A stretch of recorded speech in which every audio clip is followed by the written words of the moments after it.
మరి క్రైస్తవం సమాజం కోసం, క్రైస్తవుల కోసం ఒక యుద్ధమే చేస్తున్నారు మీరు. అంటే ఎందుకు అంత పోరాటం చేయాల్సినంత అవసరం ఏంటి? పొద్దున్న లేసిన దగ్గర నుంచి కూడా యేసుక్రీస్తు ప్రభువుని అమ్మా బుద్ధులు తిడుతున్నారు. గమనించండి, ఏ గుళ్ళోనూ దెయ్యాలు ఉండవు, ప్రతి చర్చిలో దెయ్యాలు ఉంటాయి.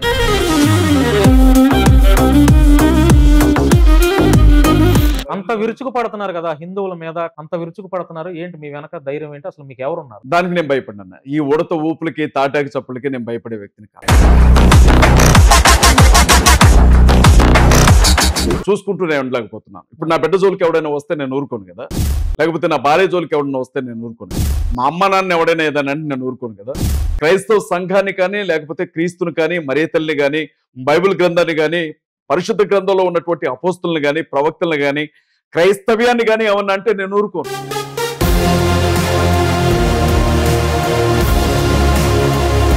నేను క్రైస్తవ సంఘం పెడుతున్నటువంటి తిండి తింటున్నాను. మరి క్రైస్తవులకు ఏదైనా కష్టం వచ్చినప్పుడు ఇంటి ముందు ఉండే కుక్కే మొరుగుతుంది కదా. మనం ఒక ముద్ద అన్నం పెట్టినప్పుడు ఇంటి ముందు ఉండే కుక్క ఖచ్చితంగా మొరుగుతుంది ఎవరైనా మన ఇంటి మీదకి వచ్చినప్పుడు. అలాంటిది ఈ రోజు ఈ స్థితిలో నేను ఉండడానికి కారణమైనటువంటి క్రైస్తవం మీద ఎందుకు హిందువుల మీద ఎక్కువ దోషణలు చేస్తారు? భారతదేశంలో ఏం చేస్తున్నారో మీకు తెలియదా? జై శ్రీరామ్ అనకపోతే ఈ దేశంలో ఉండడానికి వీల్లేదు అంటున్నారు. భారతదేశ రాజ్యాంగాన్ని రద్దు చేసి మనుధర్మ శాస్త్రాన్ని రాజ్యాంగంగా మారుస్తామంటున్నారు. ఇలా జరుగుతున్న వాటికి ఆద్యం పోసింది క్రిస్టియానిటీలో ఉన్నటువంటి మీలాంటి పాస్టర్లే. చర్చిలోకి వచ్చే వాళ్ళకి వాళ్ళ గురించి మేము ఎందుకు చెప్తాం? మీకు ఇంకో విషయం చెప్తాం. బైబిల్ గ్రంథం చాలా స్పష్టంగా చెప్తా ఉంది. బైబిల్ గ్రంథం చాలా స్పష్టంగా చెప్తా ఉంది. అన్య దేవతల పేరు కూడా మీరు నోటితో ఎత్తొద్దు అని చెప్తా ఉంది. కానీ ఇవాళ ఏ తప్పు చేయని, ఏ పాపం ఎరగని క్రీస్తు గురించి వాళ్ళు నోటుకొచ్చినట్లుగా మాట్లాడుతున్నారు. కాబట్టే వాళ్ళ భాగవతాలు బయట పెట్టే క్రమంలో వాళ్ళ దేవుడి గురించి మేము మాట్లాడతాం.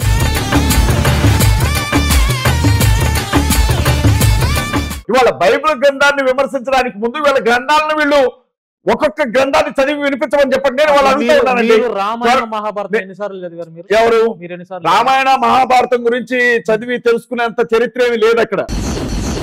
చిరంజీవి స్వామి హిందువే కదా, ఓం నమ శివాయ అని చెప్పించాడు ఆయనతో. ఎందుకని చెప్పడు ఆయన? వైష్ణవులు శివుణ్ణి ఒప్పుకుంటారా? శైవులు విష్ణువుని ఒప్పుకుంటారా?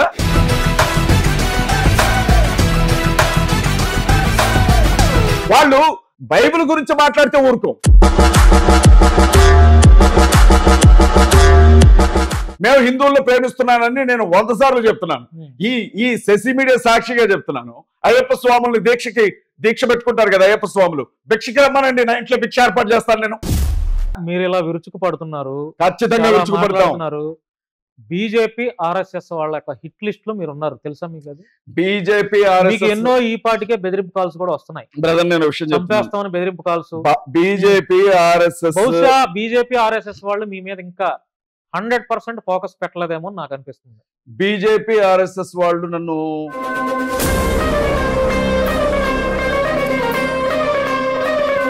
రాధా మనోహర్ దాస్ తో మాట్లాడి మీలాంటి వారికి ఒక 10 లక్షలు 15 లక్షలు ఆర్థిక సాయం చేపిస్తా, హిందూయిజంలోకి వెళ్ళిపోతారా? ఆడే రోడ్డు పక్కన చెక్కల వేసుకుంటూ తిరుగుతూ ఉంటాడు. ఇట్లా ఆడు నాకేమిస్తాడు? వాడికి ఏమన్నా కావాలని అడగండి, నేను ఇస్తాను.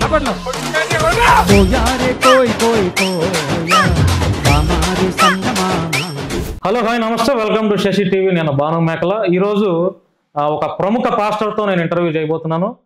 మీ అందరికీ తెలుసు, ప్రస్తుతం క్రైస్తవం గురించి, క్రైస్తవ సమాజంలో క్రిస్టియన్ల మీద జరుగుతున్నటువంటి చాలా దాడులు అవ్వచ్చు, చాలా ఎటకారపు మాటలు అవ్వచ్చు. చాలా మంది పెద్ద పెద్ద దైవ సేవకులు ఉన్నా కూడా క్రైస్తవ సమాజం కోసం, క్రైస్తవుల కోసం మాట్లాడలేని పరిస్థితి నేటి సమాజంలో ఉంది.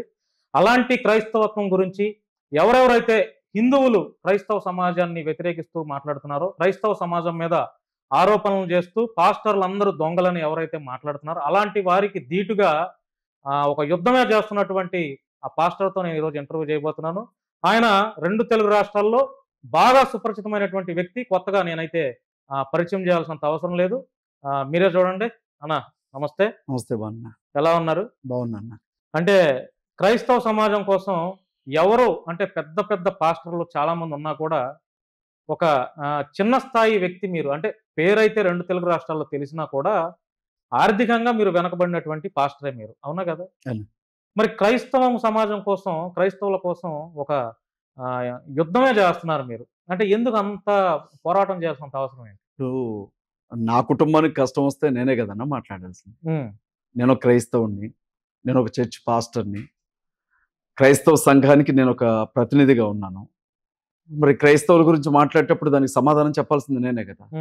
ఎవరో వస్తారు, లేదు ఎవరు చెప్పట్లేదు అని చూసైతే నేను ఆగలేను. నేనున్నాను కదా, నేను కూడా ఒక క్రైస్తవునే కదా, ఖచ్చితంగా నేను సమాధానం చెప్తాను. ఇప్పుడు డబ్బున్న పాస్టర్లు చాలా మంది ఉన్నారు. ఉదాహరణకి బెల్లంపల్లి ప్రవీణ్ గారు, కల్వరి సతీష్ కుమార్ గారు, రాజమండ్రి జాన్ వెస్లీ గారు, వీళ్ళందరూ ఫైనాన్షియల్ గా అంటే వేల మంది వాళ్ళు ఒక బహిరంగ సభలు పెడితే కూడా వేల మంది క్రైస్తవులు వస్తారు. సో వాళ్ళకి ఏదైనా అయినా కూడా చాలా పెద్ద విశ్వాసులు ఉంటారు, మీ క్రిస్టియానికి సంబంధించినటువంటి సంఘస్థులు ఉంటారు, విశ్వాసులు ఉంటారు, వాళ్ళ వెనక డబ్బు కూడా ఉంది. మరి మీ వెనక డబ్బు లేదు, ఏదైనా కేసులు అవుతాయి, మీ మీద దాడులు జరుగుతాయి, ఆల్రెడీ దాడులు చేసే ఉద్దేశంలో కూడా చాలా మంది ఉన్నారనే ఒక ప్రచారం కూడా జరుగుతుంది. మరి వీటన్నిటి నుంచి మీరు ఎలా బయటపడతారు? ఏంటి మీ యొక్క ధైర్యం ఏంటి, మీ యొక్క సపోర్ట్ ఏంటి, అసలు ఏంటి? విరుచుకు పడుతున్నారు కదా హిందువుల మీద, అంత విరుచుకు పడుతున్నారు, ఏంటి మీ వెనక ధైర్యం ఏంటి, అసలు మీకు ఎవరున్నారు? అన్న, బైబిల్ గ్రంథంలో ఒక మాట ఉంటుంది, మనుషులను నమ్ముకుంటూ వ్యర్థము, రాజులను ఆశ్రయించుట వ్యర్థము, యెహోవా యందు విశ్వాసం ఉంచువాడు ధన్యుడు అని బైబిల్ గ్రంథంలో ఒక మాట ఉంటుంది. నేను తప్పు మాట్లాడను. మొదటిది, తప్పు అని ఏదైనా ఒక మాట నాకు అనిపిస్తే అసలు ముందు నేను దాన్ని మాట్లాడను. నేను వాదించే తప్పు అయితే నేను మాట్లాడను. నేను సత్యం పక్షాన్ని నిలవబడ్డప్పుడు, నిజాయితీ పక్షాన్ని నిలవబడి మాట్లాడేటప్పుడు ఎదుటున్నది ఎవడైనా సరే నాకు అనవసరం. రెండవది, ఇక కొడతారు తిడతారు అని అంటారా, దానికి నేను భయపడినా. ఈ ఉడత ఊపులకి తాటాకి చప్పులకి నేను భయపడే వ్యక్తిని కాదు. బెల్లంపల్లి ప్రవీణ్ గారు కావచ్చు, లేకపోతే జాన్ వెస్లీ గారు కావచ్చు, లేకపోతే కల్వర్ టెంపుల్ సతీష్ గారు కావచ్చు, వారికి కష్టం అనిపించట్లేదు. మరి క్రైస్తవుల మీద ఇంత పెద్ద ఎత్తున దాడులు జరుగుతూ ఉన్నా అదెందుకు వారి హృదయాలను కదిలించట్లేదు. కానీ నా మనసు ఆగట్లేదు, చూసుకుంటూనే ఉండలేకపోతున్నాను. ఇప్పుడు నా బిడ్డ జోలికి ఎవడైనా వస్తే నేను ఊరుకోను కదా, లేకపోతే నా భార్య జోలికి ఎవడైనా వస్తే నేను ఊరుకోను కదా, మా అమ్మ నాన్న ఎవడైనా ఏదైనా అంటే నేను ఊరుకోను కదా. క్రైస్తవ సంఘాన్ని కానీ, లేకపోతే క్రీస్తుని కానీ, మరియ తల్లిని కానీ, బైబిల్ గ్రంథాన్ని కానీ, పరిశుద్ధ గ్రంథంలో ఉన్నటువంటి అపోస్తులను కానీ, ప్రవక్తలను కానీ, క్రైస్తవ్యాన్ని కానీ ఏమన్నా అంటే నేను ఊరుకోను. అది నా వ్యక్తిత్వం. వాళ్ళు అలా ఎందుకు లేరు అని అంటే అది వాళ్ళకే తెలియాలి. మరి నేను అన్నం తింటున్నాను అంటే ఈరోజు నాకు క్రైస్తవమే ఒక ముద్ద అన్నం పెడుతుంది. ఈరోజు నాకున్న ఈ పేరు యేసుక్రీస్తు ప్రభువును బట్టి వచ్చిన పేరే. ఈరోజు నేను కలిగి ఉన్నవన్నీ కూడా దేవుడు నాకు ఇచ్చినవే. నేను క్రైస్తవ సంఘానికి చాలా రుణపడి ఉన్నాను. నేను క్రైస్తవ సంఘం పెడుతున్నటువంటి తిండి తింటున్నాను. మరి క్రైస్తవులకు ఏదైనా కష్టం వచ్చినప్పుడు ఇంటి ముందు ఉండే కుక్కే మురుగుతుంది కదా. మనం ఒక ముద్ద అన్నం పెట్టినప్పుడు ఇంటి ముందు ఉండే కుక్క ఖచ్చితంగా మురుగుతుంది ఎవరైనా మన ఇంటి మీదకి వచ్చినప్పుడు. అలాంటిది ఈ రోజు ఈ స్థితిలో నేను ఉండడానికి కారణమైనటువంటి క్రైస్తవం మీద తోడేళ్ళు వచ్చి పడుతున్నాయి, లేకపోతే దున్నపోతులు వచ్చి పడుతున్నాయి, లేకపోతే ఎద్దులు వచ్చి పడతా ఉన్నాయి, లేకపోతే ఎలుగుబంట్లు వచ్చి పడతా ఉన్నాయి, లేకపోతే పులులు సింహాలు వచ్చి పడతా ఉన్నాయి. కనీసం కాపలాగా ఉండే కుక్కలాగన్నా మొరగాలి కదా. క్రైస్తవ సమాజాన్ని కాపాడుకోవడానికి మేము ఉన్నామని చెప్పాలి, కనీసం ఎదురు తిరగాలి కదా. సంఘానికి కాపరిగా ఉన్నాను, సంఘాలకు కాపరిగా ఉండమని దేవుడు మాకు చెప్పాడు. సంఘానికి ఏదైనా కీడు జరుగుతుంది అని అంటే ఎదురు నిలబడాల్సింది మేమే కదా. అందుకు నేను నిలబడుతున్నాను. ఎందుకు హ్యాపీగా మీకు ఒక 2 సంఘాలు ఉన్నాయి, ఆల్రెడీ పేరు వచ్చింది, ఆ పేరుని చక్కగా మీరు సభలు పెట్టుకుంటే అట్లా మీ నమ్మినటువంటి దేవుణ్ణి ఇంకా ఎక్కువగా ప్రజల్లోకి తీసుకువెళ్ళి ఆ దిశగా మీరు అడుగులు వేయకుండా ఎందుకు హిందువుల మీద ఎక్కువ దోషణలు చేస్తారు? అన్న, నేను హిందువుల జోలికి ఎప్పుడు వెళ్ళనన్నా. హిందువులను నేను ఎప్పుడు నోరు తెరిచి మాట కూడా అన్నా. నేను హిందుత్వం పేరుతో క్రైస్తవుల్ని హిందుత్వం పేరుతో క్రైస్తవుల్ని, ముస్లింస్ ని, దళితుల్ని భారతదేశంలో ఏం చేస్తున్నారో మీకు తెలియదా? జై శ్రీరామ్ అనకపోతే ఈ దేశంలో ఉండడానికి వీల్లేదంటున్నారు. భారతదేశ రాజ్యాంగాన్ని రద్దు చేసి మనుధర్మ శాస్త్రాన్ని రాజ్యాంగంగా మారుస్తామంటున్నారు. రాజ్యాంగంలో ఉన్నటువంటి మత స్వేచ్ఛ అనే హక్కును పేకల మీద కత్తి పెట్టి మత మార్పిడి నిరోధక బిల్లులు తీసుకుని వచ్చారు. ప్రపంచంలో 200-300 కోట్ల మంది ప్రజలు ప్రాణం కంటే ఎక్కువగా ఆరాధించే క్రీస్తు గురించి అత్యంత నీచంగా, అసభ్యంగా మాట్లాడుతున్నారు. పరిశుద్ధ గ్రంథంగా పిలువబడే దైవ గ్రంథాన్ని కాళ్ళ కిందే తొక్కుతున్నారు, మురిక్కాలలో పడేస్తున్నారు, నిప్పు పెట్టి తగలబెడుతున్నారు. చెప్పులు వేసుకుని కనీసం లోపలికి రావాలంటే భయపడే దేవాలయాల మీద, చర్చిల మీద పెట్రోల్ పోసి తగలబెడుతున్నారు. క్రైస్తవ ఆడబిడ్డల్ని నడి రోడ్డు మీద నగ్నంగా ఊరేగిస్తున్నారు. క్రైస్తవ ఆడబిడ్డల్ని మానభంగాలు చేస్తున్నారు. క్రైస్తవ ఆడబిడ్డల్ని నిర్దాక్షిణ్యంగా చంపుతున్నారు. జరుగుతున్న వాటికి ఆద్యం పోసింది క్రిస్టియానిటీలో ఉన్నటువంటి మీలాంటి పాస్టర్లే. మీరు మీ సేవ చేయకుండా, మీరు నమ్మినటువంటి దేవుణ్ణి మీరు ప్రచారం చేసుకోకుండా, ఆ హిందూ దేవుడు ఎట్లాగా, ఈ హిందూ దేవత ఎట్లాగా, వాళ్ళు ఎట్లా, వీళ్ళు ఎట్లా అనబట్టే ఈ రోజు హిందువులు చాలా క్రైస్తవ్యం మీద తిరగబడుతున్నారు. మీ వాదన పూర్తిగా అసంబద్ధం, అది అవివేకం. రెండవది అది పూర్తిగా తప్పు కూడా. ఎందుకంటే ఏ చర్చ్ పాస్టర్ కూడా ప్రార్థనా మందిరం లోపల క్రీస్తు గురించి మాత్రమే మాట్లాడతాడు. బైబిల్ గ్రంథంలో ఉన్నటువంటి వాక్యం గురించి మాత్రమే ప్రకటిస్తాడు, మంచి చెబుతాడు, మంచి గురించి బోధిస్తాడు. హిందువులకు సంబంధించినటువంటి దేవతల గురించి కానీ దేవుళ్ళ గురించి కానీ బలిపీఠాల మీద పరిశుద్ధ స్థలాల్లో నిలవబడి మాట్లాడాల్సినటువంటి కర్మ మాకు పట్టలేదు అన్న విషయాన్ని మీరు జ్ఞాపకం మీ ఉంచుకోండి. మాటలకు నేను ఈ విషయంలో అగ్రి అవను. మీరు మాట్లాడబట్టే ఈరోజు చాలా మంది మిమ్మల్ని ఎందుకు ఆరోపణలు చేస్తున్నారు, మీలాంటి పాస్టర్స్ మీద ఎందుకు విరుచుకు పడుతున్నారు, ఎందుకు మీరు వాళ్ళని కించపరిచి వాళ్ళ విమర్శలు చేయబట్టే వాళ్ళు కూడా మీ గ్రంథాల్లో ఉన్నటువంటి తప్పులను వెతికి మీలాంటి పాస్టర్స్ బైబిల్ బోధకులు అని చెప్తారు. బైబిల్ గ్రంథంలో ఒక 100 తరాలు వెతికినా దేవుడు చేసిన తప్పు కనపడదు, దేవుడు మాట్లాడిన తప్పు కనపడదు, దేవుడు చేయమని చెప్పిన తప్పు కనపడదు. బైబిల్ గ్రంథంలో బూతులు లేవు, బైబిల్ గ్రంథంలో తప్పులు లేవు. బైబిల్ గ్రంథంలో సాధారణమైనటువంటి మనుషులు చేసినటువంటి తప్పులు ఏమైనా ఉంటే ఉండొచ్చు, అది హిస్టరీ కూడా అందులో ఉంది. ఇప్పుడు ఇజ్రాయెల్ అనే దేశం గురించి బైబిల్లో రాయబడింది. ఇజ్రాయెల్ హిస్టరీ చూసినప్పుడు కూడా అదే ఉంటుంది యాస్టేజ్ గా. అలాగే ఈజిప్ట్ గురించి రాయబడింది, ఈజిప్ట్ హిస్టరీ చూసినప్పుడు అలాగే ఉంటుంది. ఇప్పుడు కొన్ని సంవత్సరాల క్రితం సమైక్య రాష్ట్రానికి ముఖ్యమంత్రి ఎవరు అని అడిగితే నల్లారి కిరణ్ కుమార్ రెడ్డి గారు, ఆయనకంటే ముందు రోసే గారు, ఆయనకంటే ముందు రాజశేఖర్ రెడ్డి గారు ఉన్నారు. ఇది హిస్టరీ, ఇది మారదు. బైబిల్ గ్రంథంలో కూడా కొంతమంది రాజులకు సంబంధించినటువంటి చరిత్రలు ఉన్నాయి, భూమి మీద బ్రతికినటువంటి వ్యక్తులకు సంబంధించినటువంటి జీవితాలు ఉన్నాయి. రాబోయే తరాలకు బుద్ధి కలగడం కోసం వాళ్ళు చేసినటువంటి తప్పుల గురించి కూడా రాస్తారు తప్ప బైబిల్ గ్రంథంలో దేవుడు చేయించినటువంటి పనులు కావవి. అవి మనుషులు, భక్తులుగా పిలువబడినటువంటి వ్యక్తులు కావచ్చు, లేకపోతే ఇష్టానుసారంగా బ్రతికినటువంటి మనుషులు కావచ్చు, రాయబడినటువంటి చరిత్రలు ఉన్నాయి. బైబిల్లో ఆ పరిశుద్ధ గ్రంథంలో ఒక వ్యక్తి తప్పు చేస్తుండొచ్చు, వ్యక్తుల సమూహం తప్పు చేస్తుండొచ్చు, కానీ దేవుడుగా పిలువబడినటువంటి క్రీస్తు కానీ పరిశుద్ధాత్ముడు కానీ ఇప్పుడు చేసిన తప్పే లేదు. నేను మళ్ళీ మీకు ఒక సమాధానం చెప్పాలి, నేను మీకు ఒక సమాధానం చెప్పాలి.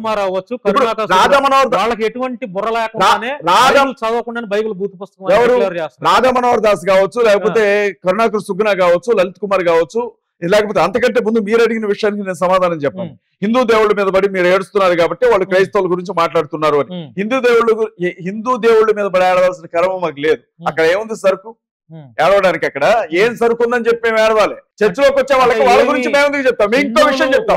బైబిల్ గ్రంథం చాలా స్పష్టంగా చెప్తా ఉంది, అన్య దేవతల పేరు కూడా మీరు నోటితో ఎత్తొద్దు అని చెప్తా ఉంది. కానీ ఇవాళ ఏ తప్పు చేయని, ఏ పాపం ఎరగని క్రీస్తు గురించి వాళ్ళు నోటుకొచ్చినట్లుగా మాట్లాడుతున్నారు. కాబట్టే వాళ్ళ భాగవతాలు బయట పెట్టే క్రమంలో వాళ్ళ దేవుళ్ళ గురించి మేము మాట్లాడుతూ ఉన్నాం. ఇవాళ బైబిల్ గ్రంథంలో మనుషులు చేసిన తప్పులు ఉన్నాయేమో, మనుషులు చేసిన పాపాలు ఉన్నాయేమో, కానీ వీళ్ళ చరిత్రలో, వీళ్ళ పురాణాల్లో, వీళ్ళ వేదాల్లో, వీళ్ళ ఇతిహాసాల్లో, వీళ్ళకి సంబంధించినటువంటి రామాయణంలో కానీ మహాభారతంలో కానీ, వీళ్ళకి సంబంధించినటువంటి పురాణాల్లో కావచ్చు, శివపురాణం కావచ్చు, విష్ణు పురాణం కావచ్చు, బ్రహ్మ పురాణం కావచ్చు, వీళ్ళకి సంబంధించిన దేవుళ్ళు చేసినటువంటి ఆ దరిద్ర పనుల గురించి మేము మాట్లాడాల్సి వస్తుంది అంటే దానికి వీళ్ళే కారణం. వీళ్ళు ఇవాళ బైబిల్ గ్రంథాన్ని విమర్శించడానికి ముందు వీళ్ళ గ్రంథాలను వీళ్ళు ఒక్కొక్క గ్రంథాన్ని చదివి వినిపించమని చెప్పండి. నేను వాళ్ళు అడుగుతున్నానండి, ఎవరు రామాయణ మహాభారతం గురించి చదివి తెలుసుకునేంత చరిత్ర ఏమి లేదు అక్కడ. బ్రాహ్మణులు కూర్చొని రాసుకున్నటువంటి కథలవి, బ్రాహ్మణులు కూర్చొని రాసుకున్నటువంటి కథలవి.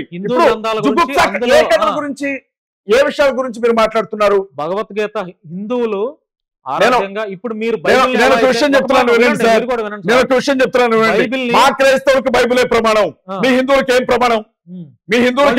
భగవద్గీత మాత్రమే ఉందా? భగవద్గీత మాత్రమే ఉందా? మరి వేదాల సంగతి ఏంటి? రామాయణం సంగతి ఏంటి? మహాభారతం సంగతి ఏంటి? శివపురాణం సంగతి ఏంటి? దేవి భాగవతం సంగతి ఏంటి? బ్రహ్మ పురాణం సంగతి ఏంటి? విష్ణు పురాణం సంగతి ఏంటి? ఈ కథలన్నీ ఏంటి? వీటికి సంబంధించి ఇప్పుడు నేను చెప్పేది వినండి. నువ్వు కల్పితంగా పెట్టుకుంటావా, లేకపోతే ఇంకొక 100 పురాణాలు రాసుకో, మాకు సంబంధం లేని విషయం. చిన్నజీవి స్వామి ఉన్నాడు, ఓం నమ శివాయ అని చెప్పించండి ఆయనతో. చిన్నజీవి స్వామి హిందువే కదా, ఓం నమ శివాయ అని చెప్పించండి ఆయనతో. ఎందుకని చెప్పడు ఆయన? వైష్ణవులు శివుణ్ణి ఒప్పుకుంటారా? శైవులు విష్ణువుని ఒప్పుకుంటారా? వాళ్ళు పొడుచుకొని చచ్చిన రోజులు లేవా? వాళ్ళు నరుక్కొని చచ్చిన రోజులు లేవా? వాళ్ళు శివుడు ఎంతటి వాడు అని వైష్ణవులు అంటే, విష్ణువు ఎంతటి వాడు అని శైవులు అన్న రోజులు లేవా? వాళ్ళల్లో వాళ్ళకే ఒక ఆలోచన ఉండదు వాళ్ళకి. వాళ్ళు బైబిల్ గురించి మాట్లాడితే ఊరుకో, బైబిల్ గురించి మాట్లాడితే ఊరుకోం. మీరు అంటున్నారు నన్ను చెప్పనివ్వండి, హిందూ గ్రంథాల గురించి మాట్లాడుతుంటే ఎందుకు అంత ఆవేశపడుతున్నారు ఎవరు? మీరు ఎందుకు ఖచ్చితంగా ఆవేశపడతాం. బైబిల్ గ్రంథాన్ని మీరు నమ్మినటువంటి దేవుడు ఎదుటి వారిని పట్ల ప్రేమ, సమాధానం, గౌరవంతో మాట్లాడాలని చెప్పి శత్రువునైనా ప్రేమించాలి. శత్రువులను కూడా ప్రేమిస్తాం, కానీ సైతాన్ని ప్రేమించం. శత్రువులను కూడా ప్రేమిస్తాం, శత్రువులను కూడా ప్రేమిస్తాం.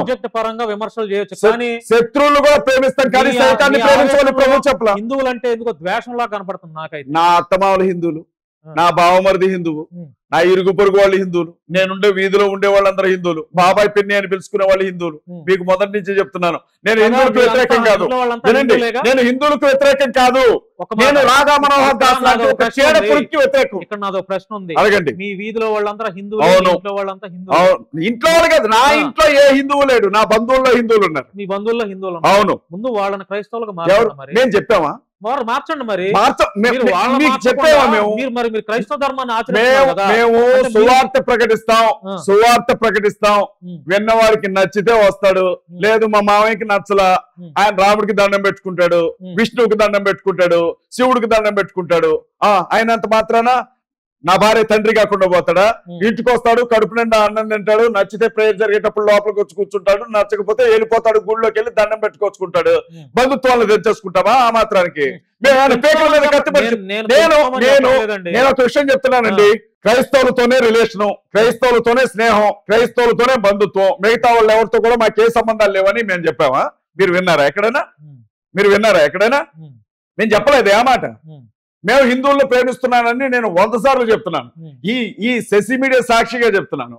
అయ్యప్ప స్వాముల్ని దీక్ష పెట్టుకుంటారు కదా అయ్యప్ప స్వాములు, భిక్షకి రమ్మనండి, నా ఇంట్లో భిక్ష ఏర్పాటు చేస్తాను నేను. భవానీ మాలలో వేసుకున్న వాళ్ళు ఉంటారు కదా, రమ్మనండి, వాళ్ళకి కావాల్సినటువంటి భోజనాలు ఏర్పాటు చేస్తాను నేను చెప్తున్నాను, వినండి. వాళ్ళ అంటే ఇక్కడ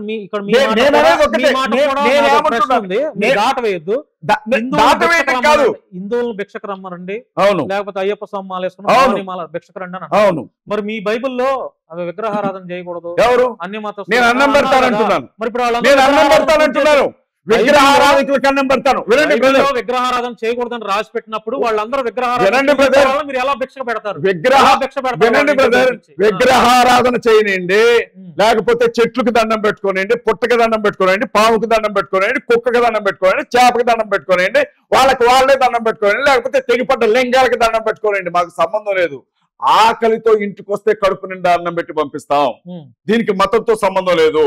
నేను చెప్తున్నాను, నేనేమంటున్నాను అంటే అయ్యప్ప మాలలో రమ్మనండి, ఏ ఇబ్బంది, అన్నం పెట్టి పంపిస్తాను. అన్నం పెట్టడానికి నాకు మతం ఎక్కడుంది? అన్నం పెట్టడానికి ఆకలికి మతం ఏంటి? మానవత్వానికి మతం ఏంటి? వాళ్ళు ఆకలితో ఉన్నారు అనుకోండి, నా ఇంటికి రండి, నా ఇంట్లో కూర్చోబెట్టి వాళ్ళకి భోజనాలు పెట్టి పంపిస్తాను. ఆకలికి ఏంటి మతం? ఆకలికి మతం ఏంటంటున్నాను. లేదు, ఈ బజార్లో ఉన్నాడు, నేను గుడి కట్టుకుంటున్నానండి, నేను పలానా టెంపుల్ కట్టుకుంటున్నాం, మాకు ఇంత సహాయం చేయండి, విరాళం చేయండి అని రమ్మనండి, నేను ఇచ్చి పంపిస్తాను. నేను హిందువులను ప్రేమిస్తున్నాను, హిందువుల దేవీ దేవతలను గౌరవిస్తున్నాను. నాతో ఎక్కడ సమస్య అంటే హిందువులకి, నాతో ఎక్కడంటే మీరు హిందువులు ప్రేమిస్తున్నారు, హిందూ దేవీ దేవతలను గౌరవిస్తున్నాను, పూజలు కూడా చేయండి. పూజలు చేస్తే కర్మ నాకే పట్టింది. నేను యేసుక్రీస్తు ప్రభువుకు మాత్రమే పూజ చేస్తాను. హిందువులు ప్రేమించినప్పుడు తప్పలేదు, హిందువులు గౌరవించినప్పుడు తప్పలేదు, హిందూ దేవతలను గౌరవించినప్పుడు తప్పలేదు, అట్లాగే పూజ చేయండి. పూజకి గౌరవానికి మధ్య చాలా తేడా ఉంటుంది. వినండి, ఒక విషయం చెప్తున్నాను, వినండి. గౌరవిస్తాను, మిమ్మల్ని గౌరవిస్తున్నాను, మిమ్మల్ని పూజించాలా? మీ నాన్నగారు అంటే నాకు గౌరవం, మీ అమ్మగారు అంటే గౌరవం, వాళ్ళని పూజించాలా? ఎందుకు పూజిస్తాను? నేను దేవుణ్ణి మాత్రమే పూజిస్తాను, కించపరచట్లేదు అని చెప్తున్నాను.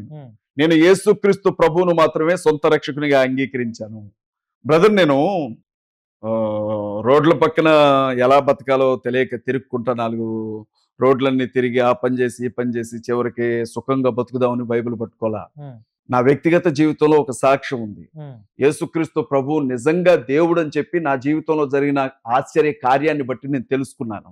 ఆయనకి మాట్లాడే స్వభావం ఉంది. ఆయన ఆయన ఆయన ఆయన ఆయన సృష్టికర్త అని నేను తెలుసుకున్నాను. నాకు ఆయన గురించి తెలిసిన తర్వాత, దేవుడు సృష్టికర్త ఆయనని తెలిసిన తర్వాత నేను ఇంకోరికి ఎందుకు పూజ చేస్తాను? నాకు అవసరం ఏంటి? గౌరవిస్తాను. నేను పూజించట్లేదు కాబట్టి అంటే అందరిని దూషించమని దాని అర్థం. మరి పరోక్షంగా మీరు దూషణలు చేస్తున్నారు. దోషణ కాదు, ఎప్పుడైతే నా తల్లి జోలికి వస్తాడో, ఎప్పుడైతే నా తండ్రి జోలికి వస్తాడో నేను ఎదురు తిరుగుతాను. యేసుక్రీస్తు ప్రభు జోలికి ఎవడొచ్చినా ఎదురు తిరుగుతాను. పాస్టర్ల బూతులు మాట్లాడొచ్చు? ఎవరు పాస్టర్ల బూతులు మాట్లాడొచ్చు? మాట్లాడకూడదు. మరి మీరు అఘోరిని కొడుకు నా కొడుకు ఎందుకు మాట్లాడారు? నేను ఇంతకు ముందు 10 సంవత్సరాల నుంచి మీరు దేవుడి సేవ చేస్తూ అంటే ఎంత కోపం వచ్చినా కూడా బూతులు మాట్లాడకూడదు. నేను ఒక విషయం చెప్తాను. నేను ఒక విషయం చెప్తున్నాను. పాస్టర్ ఎవరు బూతులు మాట్లాడకూడదు.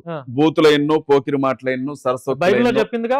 బైబిల్ చెప్పింది. వినండి బ్రదర్, వినండి బ్రదర్, వినండి. నేను యేసుక్రీస్తు ప్రభువును ప్రేమిస్తున్నాను. నేను ఎంతగా ప్రేమిస్తున్నాను అనంటే ఆయన్ని ఎవరైనా మాట అంటే తట్టుకోలేనంతగా ప్రేమిస్తున్నాను. ఆయన సంఘం జోలికి వస్తే తట్టుకోలేనంతగా ప్రేమిస్తున్నాను. వినండి, బూతులు మాట్లాడడం కాదు. దుష్టుడు వాడు నోటుకొచ్చినట్లుగా మాట్లాడితే వాడి మూర్ఖత్వం చొప్పున వాడికి సమాధానం చెప్పాల్సి రావచ్చు. అలాంటి కొన్ని సందర్భాల్లో నోరు తూలితే నేను తూలుండొచ్చు. దాన్ని నేనే సపోర్ట్ నేను సేవకుడినా కాదా అనేది నిర్ణయించాల్సింది క్రీస్తు, మీరు కాదు. ఎందుకంటే వినండి బ్రదర్, ఒక విషయం వినండి బ్రదర్, నేను చెప్పేది వినండి. మీరే చెప్తున్నారు తప్ప నన్ను ప్రశ్నలు అడగలేదు. మీ బైబిల్ బూతులు మాట్లాడమని చెప్పిందా? మీ బైబిల్ ఎదుటి వారిని దూషించమని చెప్పిందా? మీ బైబిల్ అసభ్యకరంగా ఎదుటివాడు ఎట్లా మాట్లాడినా కూడా వాడికి అదే బుద్ధి చెప్పమని చెప్పిందా? నా ప్రశ్న ఇంకా పూర్తి అవ్వాల. అఘోరి అనే అతను వాడెవడు బ్రదర్ మాట్లాడడానికి? అఘోరా అనేవాడు ఎవడు మాట్లాడడానికి? క్రైస్తవుల్ని, ముస్లింస్ని వినండి బ్రదర్, క్రైస్తవుల్ని, ముస్లింస్ని ముస్లింస్ని తలలు నరకమని చెప్తాడా? భారత రాజ్యాంగం హిందూ ధర్మం అలాగే చెప్పిందా? ప్రకటన స్వేచ్ఛ ఎలా ఉందో అట్లయితే మాట్లాడుతుందా? అఘోరి కూడా అలాగే ఉంది. క్రైస్తవుల్ని, ముస్లింస్ని తలలు నరకమని చెప్పే భావ ప్రకటన ఉందా? క్రైస్తవుల్ని, ముస్లింస్ ని ఓచకోతకొస్తామనే భావ ప్రకటన ఉందా? దర్గాలను కూల్చేస్తామని చెప్పడానికి వాడికి భావ ప్రకటన ఉందా? కనీసం 10 తలలైనా వినండి బ్రదర్, కనీసం 10 తలలైనా తీసుకొని వెళ్ళిపోతాను అని చెప్పడానికి వాడికి భావ ప్రకటన ఉందా? అలా నువ్వు చేసే తప్పురా అంటే మాత్రం బైబిల్ అవును, బైబిల్ ఒప్పుకోదు బ్రదర్. నేను చెప్తున్నాను వినండి, బూతులు మాట్లాడడానికి బైబిల్ ఒప్పుకోదు, బూతులు మాట్లాడడానికి బైబిల్ ఒప్పుకోదు, దూషించడానికి బైబిల్ ఒప్పుకోదు. కానీ నేను మాట్లాడతాను బైబుల్ లైన్ దాటి నేను మాట్లాడతాను. ఫేక్ పాస్టర్ ఎవరు? నేను ఫేక్ పాస్టర్ అండి. వినండి బ్రదర్, వినండి బ్రదర్, నేను దొంగ పాస్టర్ అండి, మీరు ఫేక్ పాస్టర్ అండి. లేదు, ఒక మాట చెప్తాను. క్రైస్తవ క్షేమం కోసం అవసరమైతే, క్రైస్తవ క్షేమం కోసం అవసరమైతే, ముస్లింల క్షేమం కోసం అవసరమైతే, దళితుల క్షేమం కోసం అవసరమైతే, క్రీస్తు నుండి వేరే నేను నరకానికి వెళ్ళడానికి కూడా సిద్ధంగా ఉన్నాను. ఇప్పుడు ఏంటి చెప్పండి? మరి అప్పుడు క్రీస్తు నుండి దళితుల్ని క్షేమం కోసం మీరు పాటుపడండి. బైబిల్ పక్కన పెట్టండి. మీరెవరు చెప్పడానికి? మీరెవరు చెప్పడానికి? ఆ విషయం ఎవరు చెప్పాలి నాకు? అంటే యేసుక్రీస్తు ప్రభు చెప్పాలి నాకు. వినండి బ్రదర్, నేను నమ్మిన నేను ఏదైనా చూశాను కానీ వినండి బ్రదర్, మనుషుల కోసం నేను బైబిల్ పక్కన పెట్టాను, మిమ్మల్ని చూస్తున్నాను. నేను విషయం చెప్తున్నాను వినండి, వినండి. కంటికి కనిపించే మనిషిని ప్రేమించలేని వాడు దేవుణ్ణి ప్రేమిస్తాడా? కంటికి కనిపించే మనిషిని ప్రేమించలేని వాడు దేవుణ్ణి ప్రేమిస్తాడా? ఆకలితో ఉన్నవాడికి అన్నం పెట్టడం చేత కాదు, అవసరంలో ఉన్నవాడికి 10 రూపాయలు ఇవ్వడం చేత కాదు, గాయపడిన వాడికి ఇంత కట్టు కట్టడం చేత కాదు, రోగంతో ఉన్నవాడిని బాగు చేయడం చేత కాదు, ఎవడైనా జైల్లో ఉంటే చూసి రావడం చేత కాదు, ఎవడైనా దెబ్బలు తింటే మాట్లాడడం చేత కాదు, నడు రోడ్డు మీద ఆడవాళ్ళని నగ్నంగా ఊరేగిస్తే ఇది ఎక్కడ అన్యాయం అని అడగడం చేత కాదు, చర్చలు తగలబడుతుంటే ఇది ఎక్కడ తప్పు అని మాట్లాడడం చేత కాదు. అందరూ మాట్లాడేవాళ్లే. వినండి బ్రదర్, భారతదేశంలో బైబిల్ మాత్రమే కాదు, రాజ్యాంగం అనేది కూడా ఒకటి ఉంది. ఈ విషయాన్ని మీరు గుర్తుపెట్టుకోవాలి. నేను మనుషులను ప్రేమిస్తున్నాను, మనుషుల్ని ఎంతగా ప్రేమిస్తున్నాను కాబట్టి నేను దేవుణ్ణి అంతగా ప్రేమించగలుగుతున్నాను. నేనేమంటున్నాను అంటే, సరే మీరు అన్నట్లుగా నేను ఒక గుడిలో ఉన్న పూజారినో, లేకపోతే ఒక చంటి బిడ్డనో, ఒక మహిళనో, లేకపోతే విద్య నేర్పుతున్నటువంటి ఒక బోధకుడినో, గురువునో నేను తిట్లా. నేను ఎవరినన్నాను? సరే, నేను మిమ్మల్ని ప్రశ్న అడుగుతాను, నాకు సమాధానం చెప్పండి. హైదరాబాద్ లో తుక్కుగూడలో ఒక హెడ్ మాస్టర్, అతను ఒక దళితుడు, ఒక ఎస్సీ సామాజిక వర్గానికి చెందిన వ్యక్తి, స్కూల్కి రాని పిల్లగాడిని నువ్వు స్కూల్కి ఎందుకు రావట్లేదు, మార్క్స్ తక్కువ వస్తున్నాయని ఒక దెబ్బ కొడితే అతనితో ఆ పిల్లగాడి కాళ్ళు పట్టించారు. అప్పుడు ఏం మాట్లాడాలా? తప్పే కదా. ఏం మాట్లాడాలా? ఏం తప్పు? అలాంటప్పుడు ఏం మాట్లాడాలి? మరి ఎప్పుడు వాళ్ళు చేసింది సరైందా? ఖచ్చితంగా చాలా ఆ టైంలో అయ్యప్ప మాల ఆ టైంలో వేసుకున్నటువంటి గురుస్వామి అనే వ్యక్తి కూడా ఖండించాడు. అది ఎవరు తప్పే. ఎవరు ఒక గురుస్వామి వందల ఖండించాడు. మంది అక్కడికి వచ్చి ఆయనతో కాళ్ళు పట్టిస్తే ఎవరో ఒక్కరు ఖండించారని చెప్పారండి మీరు? అయిపోతుందా? భారతదేశ చరిత్రలో గురు బ్రహ్మ, గురు విష్ణు, గురు దేవో మహేశ్వర, గురు సాక్షాత్ పరబ్రహ్మ తస్మై శ్రీ గురవే నమః అంటారు. మరి వీళ్ళు ఏం చేశారు? దాన్ని గురువు దేవుడితో సమానం అని చెప్పి గురువుని తీసుకొని వచ్చి విద్యార్థి కాళ్ళు పట్టిస్తారా? అలాంటప్పుడు ఏం చేయాలి? చేతులు కట్టుకొని అయ్యగారు మీరు అలా మాట్లాడకూడదు, అయ్యగారు మీరు అలా చేయకూడదు, అయ్యగారు మీరు అలా చెప్పకూడదు అయ్యగారు అని చెప్పాలా? అలా చెప్పాలా? అంటే వినండి బ్రదర్, ఒక విషయం చెప్తున్నాను. ఏం జరిగినా మీరు మాట్లాడతారు? ఖచ్చితంగా మాట్లాడతాను. హిందువులకు అన్యాయం జరిగిందని మాట్లాడతాను. ఏంటి అసలు మీ అజెండా? నేను ఒక్కటి నమ్ముతాను బ్రదర్, యేసుక్రీస్తు ప్రభువు అనేది నా ప్రవృత్తి. నేను క్రీస్తు నమ్ముతాను, క్రీస్తు ప్రకారంగా బ్రతుకుతాను, ప్రార్థనా మందిరాలు కట్టుకుంటున్నాం, సేవ చేసుకుంటున్నాం, సంఘానికి వచ్చే వరకు దేవుని వాక్యం చెప్పుకుంటున్నాం, అది నా ప్రవృత్తి. అట్ ద సేమ్ టైం నేను ఒక భారతీయ పౌరుణ్ణి అన్న విషయం కూడా నాకు జ్ఞాపకం ఉంది. నాతో పాటుగా అందరికీ బ్రతికే హక్కు భూమి మీద ఉంది. భారతదేశం కేవలం హిందువులకు మాత్రమే సొంతం కాదు. ఇక్కడ దళితులు బ్రతకాలి ధైర్యంగా, ఇక్కడ క్రైస్తవులు బ్రతకాలి ధైర్యంగా, ముస్లింలు బ్రతకాలి ధైర్యంగా. ఈ మూడు వర్గాలనే ఎందుకు అంటున్నాను అనంటే, హిందుత్వం అనే పేరుతో దాడి జరుగుతుంది కాబట్టి, హిందువులు అని చెప్పబడుతున్న వారు దాడి చేస్తున్నారు కాబట్టి, ఈ మూడు వర్గాలు బ్రతకడం కోసం నేను మాట్లాడతాను. ఖచ్చితంగా ఆ రెస్పాన్సిబిలిటీ నాకుంది. నేను ఖచ్చితంగా మాట్లాడతాను బ్రదర్. ఒకవేళ నేను మాట్లాడేటప్పుడు ఎవరిని గద్దిస్తున్నాను? అఘోరిని గద్దించాను. నేను వాళ్ళు అడుగుతా ఉన్నా, ఏ పాస్టర్ సపోర్ట్ చేస్తున్నాడో అఘోరికి చెప్పనండి. ఇవాళ మీరు నన్ను అడిగారు కదా ఫేక్ పాస్టర్ జయబాబు అని. మరి నిజమైనటువంటి పాస్టర్స్ లో ఏ పాస్టర్ అఘోరి వ్యాఖ్యలను సమర్థిస్తున్నాడో, ఏ పాస్టర్ అఘోరిని సన్మానిస్తాడో? వాళ్ళందరూ సేవ చేస్తున్నారు కదా. ఎవరు? వాళ్ళందరూ చాలా మంది సేవ చేస్తారు. సేవ అంటే ఏంటి బ్రదర్? సేవ అంటే బైబిల్ ఏదైతే చెప్పిందో అదే ఏంటి సేవ? మీరు చెప్పండి. సేవ అంటే సేవ అంటే ఏంటి చెప్పండి. మీరు చెప్పండి బ్రదర్. సేవ అంటే సువార్త బోధించడమే సేవ కాదు నా దృష్టిలో. అదొక్కటేనా సేవ? అదే అంటుంది. అది సువార్త బోధించడం ఒక్కటే సేవ? సువార్త బోధించడం ఒక్కటే సేవనా? చాలా. ఇప్పుడు దాన్ని సేవ అని ఎందుకంటారు బ్రదర్? మరేంటి? సువార్త బోధించడం ఒక్కటే సేవ అయితే మరి ఆకలితో ఉన్నవాడికి అన్నం పెట్టాన్ని ఏమంటారు? అదే సేవ. నేను అనేది సువార్త బోధించడం ఒక్కటే సేవ కాదు. వినండి బ్రదర్, ఆపదలో ఉన్నవాడిని ఆదుకోవడం కూడా సేవే కదా. ఆకలితో ఉన్నవాడికి అన్నం పెట్టడం కూడా అంతవరకు ఎందుకు బ్రదర్? మీరు ఒక యాంకర్ గా ఉన్నారు, మీరు రోడ్డు మీద వస్తున్నారు, మీ కళ్ళ ముందు ఒక ఆడబెట్టిన నలుగురు పట్టుకొని ఒంటి మీద ఉండే చీరలు లాగుతున్నారు. ఏం చేస్తారు మీరు? మీరు ఒక క్రైస్తవుడు, మీరు ఏం చేస్తారంటున్నా అనుకోండి. మీరు క్రైస్తవుడు అనుకోండి, ఎందుకు స్పందిస్తారు మీరు? యేసుక్రీస్తు ప్రభువు అట్లా చెప్పలేదు అంటున్నారు కదా మీరు, ఎందుకు స్పందిస్తారు మీరు? చీర లాగితే లాగించుకోవాలా? చీర లాగితే లాగించుకోవాలని చెప్పాలా? కుదరకపోతే సపోర్ట్ చేసి రావాలి. అదేనా మీరు చెప్తుంది? అంటే కొన్ని విషయాలని మీరు అట్లాగా ముడిపెట్టడం కరెక్ట్ కాదు. నేను కూడా మీతో అదే అంటున్నాను. కొన్ని విషయాలు మీరు అలా ముడిపెట్టడం కరెక్ట్ కాదు. ఇవాళ పొద్దున్న లేచిన దగ్గర నుంచి కూడా యేసుక్రీస్తు ప్రభువుని అమ్మా బుద్ధులు తిడుతున్నారు. ఆ కోపం వస్తుంది బ్రదర్. నేను ప్రార్థన చేయండి. ఎవరు ప్రార్థన రోడ్డు మీద వచ్చేటప్పుడు మీరు వచ్చేటప్పుడు బ్రదర్, మీరు క్రిస్టియానిటీ మీకు అర్థం కాలేదు బ్రదర్. మీకు అర్థం అయ్యేలా మాట చెప్తాను. నాకు బాగా ఆకలేస్తుంది అనుకోండి, ఇక్కడ కూర్చొని ప్రభువా నాకు బాగా ఆకలేస్తుంది నాయనా, ఈరోజు చికెన్ బిర్యానీ తినాలనుంది, పళ్ళెంలో పడాలి అనగానే వచ్చి చికెన్ బిర్యానీ పడదు. మరి మీరు చేసేదంతా ఎవరు చేశారు? ఎవరు చేస్తున్నారు? అదే కదా. ఒక వ్యక్తిని టచ్ అనగానే బ్రదర్, మీరు టాపిక్ డైవర్ట్ చేయకండి. నేనేమంటున్నానంటే ప్రార్థన చేయడం అనేది ఎంత ప్రాధాన్యత అయిన విషయమో, పని చేయడం కూడా అంతే ప్రాధాన్యత కలిగినటువంటి విషయం. ఇవాళ కళ్ళ ముందు ఏదైనా అన్యాయం జరుగుతుంటే అది అన్యాయం అని చెప్పడానికి ఏమన్నా రాఘవానికి అంటున్నాను నేను. ఒక ఆడబిడ్డ పట్టుకొని నడి రోడ్డు మీద ఈడ్చుకెళ్తుంటే ఇంట్లోకి వచ్చి ప్రార్థన చేస్తావా? నువ్వు చేయాల్సింది అదే. నువ్వు జరుగుతున్నటువంటి తప్పు నీ కళ్ళ ముందు జరుగుతుంటే దాన్ని ఆపాలి. ఫస్ట్ నువ్వు చేయాలి. ఇంట్లో కూర్చొని ప్రార్థన చేస్తే సరిపోతుంది, దేవుడే రావాలి అంటే నేను ఒక మాట అడుగుతాను, దేవుడే రావాలి అని అనుకుందాం బ్రదర్ కాసేపు. మరి ఆ లెక్కన పాస్టర్స్ అంతా ఏం చేయాలో తెలుసా? టీవీ ప్రోగ్రామ్ స్పాన్సర్ చేయండి అని అడగకూడదు. గదిలో కూర్చొని ప్రభువా నేను టీవీలో వాక్యం చెప్పాలి, నువ్వు స్పాన్సర్ పంపించి అని అడగాలి. కట్ట ఎక్కడి నుంచి పడాలి తెలుసా? పరలోకం నుంచి పడాలి. ప్రార్థనా మందిరాలకు స్థలం కొనేటప్పుడు సంఘస్థులను అడగకూడదు. మోకాళ్ళు వేసుకొని సంఘానికి కూడా చెప్పకూడదు. రహస్యంగా లోపల ప్రార్థనా మందిరం లోపలనో లేకపోతే గదిలోనో కూర్చొని నాకు ఒక 500 కోట్లు అవుతుంది, 300 కోట్లు అవుతుంది, 200 కోట్లు అవుతుంది, నేను ఒక పెద్ద బిల్డింగ్ కడుతున్నా, నాకు డబ్బులు కావాలని ప్రార్థన చేయాలా? అక్కడి నుంచే వచ్చి పడాలా? మరి వీడు సంఘాన్ని అడగకూడదు. మరి అడగకూడదు.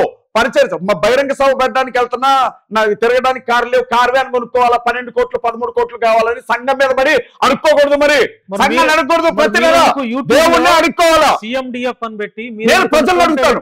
అవును, నేను దేవునికి ప్రార్థన చేస్తాను, నేను దేవునికి ప్రార్థన చేస్తాను. నేను కాక మొన్న కలెక్టర్ ఆఫీస్ ముందు మేము ఒక దీక్ష చేశాం. క్రైస్తవుల మీద, ముస్లింల మీద, దళితుల మీద జరుగుతున్న దాడులు ఆపండి కలెక్టర్ ఆఫీస్ ముందు దీక్ష చేశాం.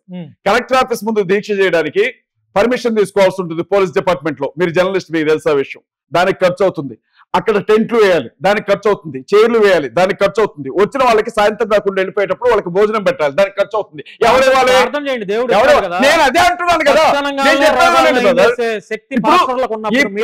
ఈ ప్రశ్న మీరు నన్ను కాదు అడగాల్సింది. ఈ ప్రశ్న మీరు బెల్లంపల్లి ప్రవీణ్ అడగండి. ఈ ప్రశ్న మీరు టెంపుల్ సతీష్ అడగండి. ఒక్క నిమిషం. నేను ప్రార్థన మాత్రమే చేసేవాడిని అయితే ఇలా నడి రోడ్ల మీద నిలబడి మాట్లాడు. ప్రార్థన మాత్రమే చేసేవాడిని అయితే నేను కూడా ఉదయం పూట ఒక చర్చిలో, సాయంత్రం పూట ఒక చర్చిలో వాక్యం చెప్పుకొని వచ్చిన కానుక తీసుకొని ఇంట్లోకి వచ్చి ఎవడొచ్చి ఏ కష్టం అని చెప్పినా ప్రార్థన చేద్దాం పో అని చెప్పేవాడిని. నేను అలాంటి టైప్ కాదని చెప్తున్నాను మీకు. మీరు నన్ను అడుగుతారేంటి ప్రార్థన చేయండి అని. నేను ప్రార్థన చేస్తాను. మీకు తెలుసా 7 సంవత్సరాల కాలం 2014 నుంచి 2007 సంవత్సరం నుంచి 2014 వరకు 7 సంవత్సరాల కాలంలో 3.5 రోజులు ఉపవాసం ఉండి ప్రార్థన చేసేవాడిని. వారానికి 3.5 రోజులు, గురువారం, శుక్రవారం, శనివారం, ఆదివారం మధ్యాహ్నం పూట అన్నం తినేవాడిని నేను. 7 సంవత్సరాలు అంటే సుమారు 3.5 సంవత్సరాల కాలం పచ్చి మంచినీళ్ళు తాగి బతికాను నేను. ప్రార్థన చేసుకుంటా. ప్రార్థన చేయటం నాకు ఎవడో చెప్పాల్సిన అవసరం. ప్రార్థన ఎలా చేయాలో తెలుసు. అట్ ద సేమ్ టైం ప్రజలకు కష్టం వచ్చినప్పుడు ఎలా స్పందించాలో నాకు తెలుసు. సినిమా ఏదన్నా డైరెక్టర్లు సినిమా తీస్తే చూసేవాళ్ళు ఉండబట్టే అనేక సినిమాలు ఇన్ని సంవత్సరాల నుంచి వస్తున్నాయి. చూసేవాళ్ళు ఉన్నారు కాబట్టి ఇంకా సినిమాలు తీస్తానే ఉన్నారు. పాస్టర్లో కూడా బైబిల్లో లేని దాన్ని బోధించి తప్పుడు బోధలు చేయబట్టే విమర్శలు చేసే వాళ్ళకి మీరే ఆద్యం పోస్తున్నారు. మీలాంటి పాస్టర్స్ బైబిల్ టచ్ అనగానే రోగాలు బైబిల్లో నుంచి బైబిల్లో ఉందా నా ప్రశ్న పూర్తి. బైబిల్లో లేనిది నేనేం బోధించానో ఒక రిఫరెన్స్ చూపించండి, నాది ఒక మెసేజ్ చూపించండి. నేను మిమ్మల్ని అనట్లేదు, మీలాంటి పాస్టర్స్. మీలాంటి ఎందుకు అంటున్నారు? మరి మీరు పాస్టర్, కొంతమంది పాస్టర్స్ అనండి. నాలాంటి అని నన్ను ఎందుకు కలుపుతున్నారు? నాలాంటి అని నన్ను ఎందుకు కలుపుతున్నారు? నేను ఏ దుర్బోధ చేయగా మీరు చూశారు? నేను ఏ తప్పుడు బోధ చేయగా మీరు చూశారు? నేను ఎక్కడ టచ్ పేరుతో పడగొట్టడం మీరు చూశారు?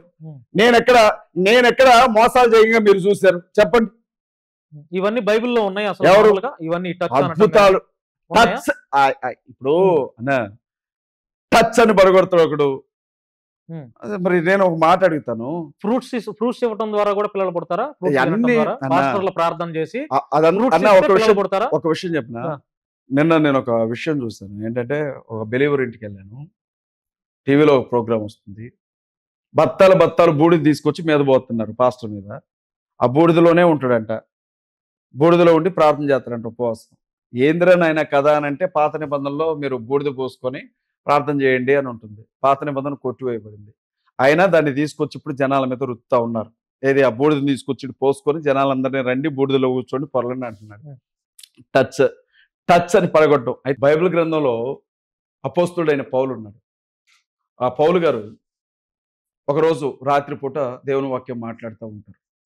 మేడగది మీద జరుగుతుంటుంది మీటింగ్. కిటికీలో కూర్చొని ఉంటాడు ఐతిక్ అనే కుర్రాడు. అర్ధరాత్రి పూట ఈయన ఎక్కువ వాక్యం మాట్లాడుతూ ఉన్నప్పుడు నిద్ర జోగి కింద పడి చచ్చిపోతాడు. అతను బిల్డింగ్ మీద నుంచి పడి చచ్చిపోతాడు. కింద పడిపోయినటువంటి వ్యక్తిని పౌలు వచ్చి కిందకి వచ్చి అందరూ ఏడుపు మొహాలు పెట్టుకొని చూస్తూ ఉంటే ప్రార్థన చేసి లేపి నిలబెడతాడు. దేవుని వాక్యం ఏముంటుంది అంటే, పడిపోయిన వాళ్ళని లేపండి అంటుంది, పడగొట్టమని చెప్పట్లా.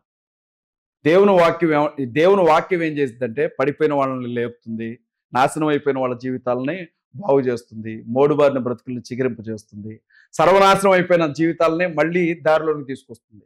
పడగొట్టదు. పరిశుద్ధాత్ముడు పడగొట్టే పని పెట్టడు, ఆయన నిలబెట్టే పని పెడతాడు. టచ్ అన్న పేరుతో జరుగుతున్నదంతా మోసమే. ఈ విషయం అందరికీ తెలుసు. అయినా జనాలు వెళ్తున్నారు. ఏం చేయాలి? నాదా తప్పు? మరి అందుకు కాదు ఎవరు హిందువులు గొర్రెలు అని చెప్పి మిమ్మల్ని విమర్శలు చేసేది? గొర్రె అనేది స్వభావం బ్రదర్. దావీదు అన్నాడు కదా, కాదు